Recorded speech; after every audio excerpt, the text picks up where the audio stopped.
Welcome to Mindly Way, where we explore life philosophies to grow and find the right path. Get ready to listen for an inner journey. We already possess authenticity. You can't be authentic. You're just out of touch with it. We have all these defenses and mechanisms that prevent us from being authentic, such as always being nice. It's not a matter of jumping in. Rather, it's a matter of discovering through patient, compassionate, kind self-observation the ways in which we're not being authentic. One spiritual teacher says that liberation isn't something amazing that you achieve all of a sudden. Rather, liberation happens every time you realize that you're not your personality. There's always fear in moving towards authenticity because we've been taught since we were kids that we were afraid of our authentic selves. We differ from our authentic selves. We're going to lose the world.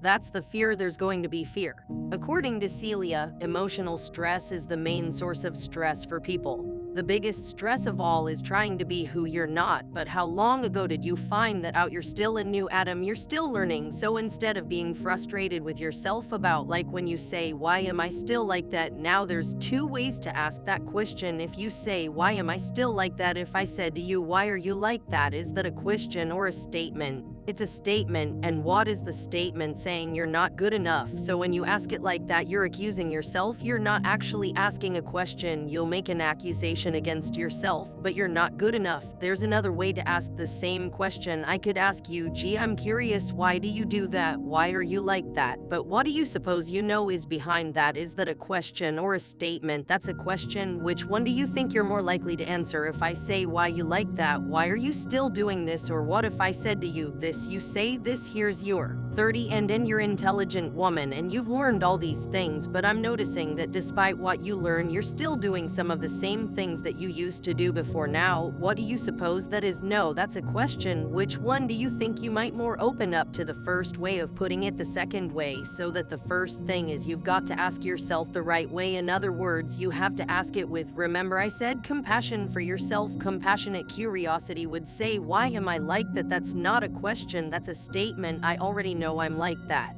because I'm not good enough. But if you ask it compassionately with curiosity, then you might be able to come up with the answer. So I suggest that every time that question comes up for you, ask it with that compassionate curiosity rather than as a self-accusation. Then the answer will come to you, because otherwise because if I attack you, what are you going to do? You're going to defend yourself. But if I treat you with compassion, you're going to open up. There's a spiritual teacher who says that only when compassion is present will people allow themselves to see the truth. So if you want to see the truth, you need to be compassionate with yourself. So if we want to overcome our habit energies, not for you to suppress yourself in the presence of some people, it's just a habit that you've learned very early in life, that before you had any choice in the matter, it's ingrained in your brain, the brain circuits who are telling you that if I'm authentic, that's not good. Those are your hybrid energies. So that's an automatic behavior for you, and that automatic behavior is there despite what you know intellectually, despite what you've learned. So those hybrid energies in certain situations will get triggered unless you train yourself very patiently. I mean, you wouldn't expect to go into a gym and press 150 pounds on the first day. You're gonna press maybe 25 pounds. So right now you're pressing maybe 75 pounds. You want to press 150 pounds. You have to train yourself some more, overcome those cyber energies. How many of you would admit to having had an addiction at some point in your life?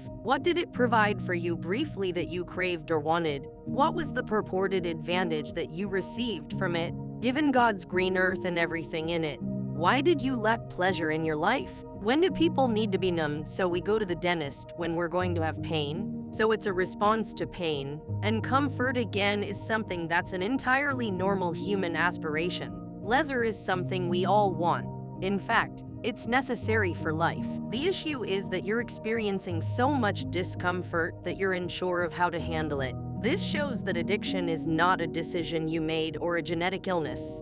Instead, it was an attempt to deal with pain, which required him to become numb, as well as issues with lack of pleasure, alienation, and boredom. The pain problem, if we are to comprehend why you were lacking comfort, the reason you don't feel pleasure or pain, is something we must examine in your life. In every single instance, these characteristics are related to childhood trauma. This is what we don't learn, that human experience shapes human functioning in the world. Another study on pain demonstrates that individuals who had traumatic childhood experiences are far more likely to experience chronic pain as adults.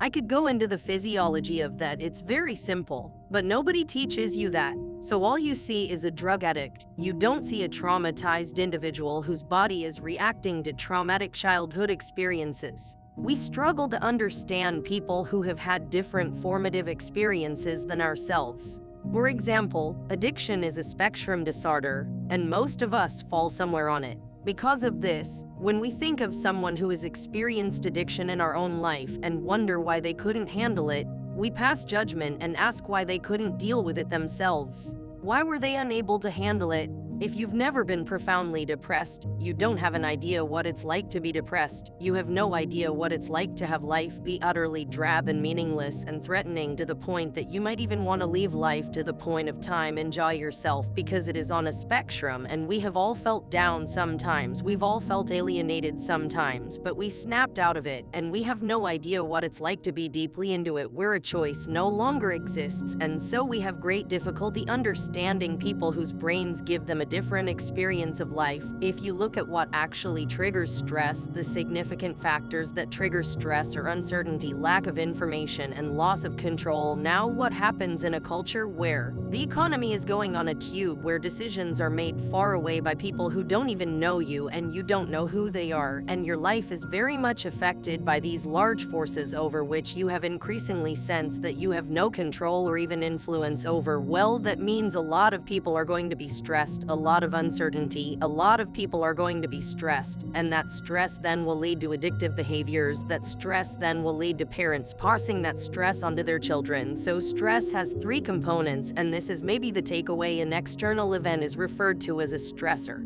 An individual's perception and experience of a particular event determines their stress reaction, with the event serving as the initial component. The third and final components of the stress reaction is the physiological stress response, with the adrenaline, the cortisol, and the nervous system, and the gut, and the heart, and really the whole body. But in between the external event and the physiological reaction is what we can call the processing apparatus. And the processing apparatus is you and I, with a particular interpretations or beliefs, usually unconscious interpretations, unconscious beliefs, internal emotional dynamics that we have no control over until we become conscious of them. So that really the whole point of this talk is to become conscious of what's happening inside us. But you see, we all tell ourselves these stories, and these stories often run our lives, and to the extent that they're unconscious, and to the extent that we keep suppressing ourselves for the sake of attachment, for the sake of being accepted and loved and respected and accepted by others, and we're disconnected from our true selves, to that extent we're stressing ourselves, and to that degree we're actually making ourselves sick. And from that point of view, illness comes along to teach you something. Now, I'm not inviting you to get sick to learn this lesson. Nobody wishes that anybody else whatsoever, but I am saying is that when illness does come along, when they did get sick, rather than just simply see it as a calamity to battle against, they also saw it as an opportunity to learn. And when people keep learning over and over again is how they had not been themselves, the illness came along to bring them back to themselves. That's what they keep learning. Nobody should be a passive recipient on everybody else's care. We need to regain that sense of agency, is that sense of agency of actually making the decisions and actually looking at our lives and our patterns and our dynamics and really being courageous about that and being open about it and being supremely curious and not judging ourselves. Oh God, I failed, I was too nice, I pushed myself down. No, but ask yourself, okay, why was I doing that? And do I really need to do that? Am I still really that infant, a young child who needs to choose attachment over authenticity? And yes, I may lose some friends who